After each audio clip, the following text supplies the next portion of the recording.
and to the politics of confirming the president's judicial nominees. Judy Woodruff is in charge. When the U.S. Senate left Washington for its summer recess, it had confirmed 97 of President Obama's judicial appointees, compared to 144 for George W. Bush and 165 for Bill Clinton at this point in their presidencies. There are currently 91 judicial vacancies, 60% of which have nominees awaiting action in the Senate. We get two different takes on the process now from Caroline Frederickson. She's executive director of the liberal legal group, the American Constitution Society for Law and Policy, and Kurt Levy. He's executive director of the Committee for Justice, a conservative legal organization. And we thank you both for being here. Thank you. Let me just start by asking, how much worse is the vacancy problem now than it was under previous presidents? Caroline? Well, admittedly, at the beginning of President Bush's first administration, the vacancy rate was approximately at the same level. At the end of the Clinton administration, there was almost 10% vacancy rate, and that's what President Bush inherited. But over the course of his two administrations, they worked that down, with the cooperation of the Democrats, clearly, to less than 4%. So we're over 10% now. That's a very significant crisis. Kurt Levy, is it significant, and is it a crisis? Well, I don't think the numbers are quite as disparate as Caroline says. But I think let's even assume that vacancies are higher right now. I don't think it has much to do with anything the Republicans are doing. It has to do with very slow nomination pace by the Obama administration. Obama's not making confirmations a priority, nor is Senator Reid the majority leader. Also, there's just been, let's face it, a general breakdown in courtesy in the Senate, and so all issues get affected, including judges. And there were also two Supreme Court vacancies in Obama's first 2 years, which for about 6 months takes the focus. A lot of the energy. Right, exactly. Caroline Frederickson, what about this notion that some of the fault here lies with the slowness of the nomination process? Well, I think, Judy, at the beginning you mentioned that there were well over 50 nominees pending now in the Senate, and I think that is a very good number to look at. In fact, there are 20 that are pending on the calendar before a full Senate vote, 16 of whom came out of the Judiciary Committee unanimously.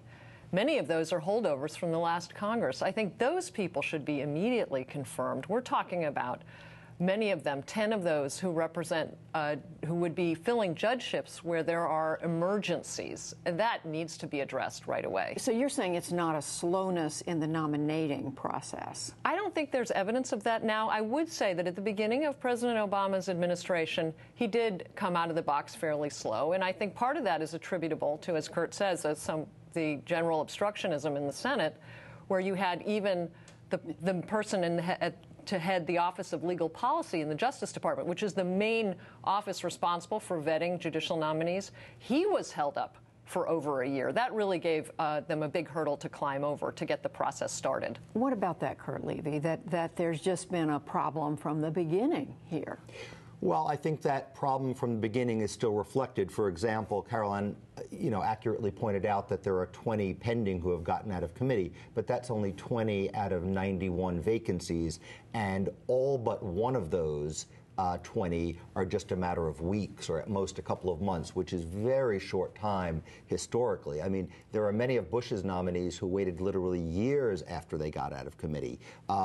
There were some nominees who were waiting throughout most of the 8 years. So the fact that there's only one out of the 20 who's even been waiting 3 months, I think tells you that things are going fast. I mean, could they go a little bit faster? Sure. I don't think they could really go much faster, though. How much does it matter, Kurt Levy, that there are these vacancies right now? Well, look, no point in having any vacancies that aren't necessary in the sense of there being no nominee or a controversial nominee that needs to be scrutinized. On the other hand, we're talking about whether 90% of the seats in the federal judiciary are filled or 95%. And I guess I've never been convinced under either a Republican or Democratic administration that it makes an enormous difference. Some slight difference, but not an enormous one. Slight difference? Well, I think that is definitely not stating the full truth of the matter. 37 of those vacancies represent judicial emergencies, and that is a term that's been defined by the Administrative Office of the Courts to represent an extremely high caseload. And what that means, what that translates into for ordinary Americans is an extremely long wait before their vital case can get heard. And we've had stories of, in fact, there was a federal judge who died in his chambers in his 90s because he was desperately trying to hear the Social Security appeals that were in front of him. That is a situation that is affecting people in their real everyday lives. I do agree that judicial emergencies should be given priority. But again, let's remember that judicial emergency is not just defined by caseload. It's also defined by how long the vacancy has existed. And again, that vacancy may have existed for a long time because Obama was very slow to appoint a nominee. But I want to get to this question of affecting real people in their real lives. Are you saying, Caroline Frederickson, that people are suffering as a result of this? Well, I do think so. I think we forget sometimes that our attention is so much on the political branches of government. We focus on elections. We focus on the presidential race, the straw poll in Iowa. We look at what's going on in Congress, but we forget that we have an entire other branch that exists for an extremely important purpose, to adjudicate these important cases. And I think when we have a situation when our economy is in duress, people actually have really important reasons to get into a courtroom, and the waits are just inexcusable. You're smiling a little bit here.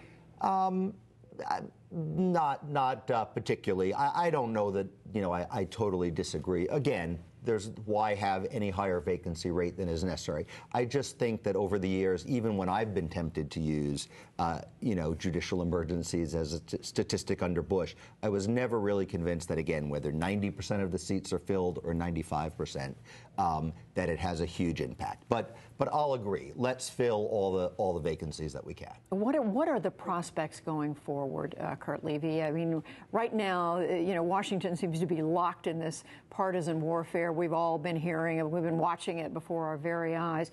Is that, and in the prospect of the fact that we're going into an election, does that mean that the prospects are not good for breaking through here, or what do you see? Well, they've actually gotten better, believe it or not, now that Republicans control the House. I think before that, the GOP saw itself as nothing but a minority party whose job was, frankly, to some degree, to slow things down. And I think they've been much more likely to work towards being bipartisan in this Congress. Now, I don't know if, given all the other things they're fighting about, I'm not sure if it's really been noticed, but they confirmed a lot of judges right before Christmas, and they've confirmed a good number of judges, in the half a year since this Congress took office. So I think for the rest of this year, things should probably go pretty smoothly. Once we get into an election year, though, things always slow down, both because people's attention is in other places, and also because the party out of power thinks, if I can just keep this vacancy open for another year, maybe my president will fill it. What do you think it looks like going forward? Well, I would like to be hopeful. I think it's unfortunate when Kurt can suggest that the Republicans thought that their job as the minority party in the Senate was obstruction. I think that doesn't reflect well on the Senate as a whole, and it doesn't serve the American people. I would also say that I don't think we should accept it as status quo, that our judicial branch can be neglected and vacancies can go unfilled simply because we're in an election year. And when Senator Leahy was chairman of the Judiciary Committee and President Bush was the president, Chairman Leahy moved nominees through the committee, and they moved to the floor of the Senate and were confirmed. And I think that's the model that we should follow. I just want to clarify one thing, which is I said slow things down, not sort of just say no. At the end of the day, these nominees, with the exception of the few controversial ones, all get confirmed. I do think that when a party is completely out of power, it is the job of that party to be skeptical. It's not in a position to make the other party work with it. So it's its job to be skeptical. But at the end of the day, they didn't really stop people the way the Democrats stopped permanently Bush judicial nominees. 10 seconds on that? Well, I think the record stands for itself. The vacancy rate went down below 4% under President Bush, and it stands above 10% for President Obama.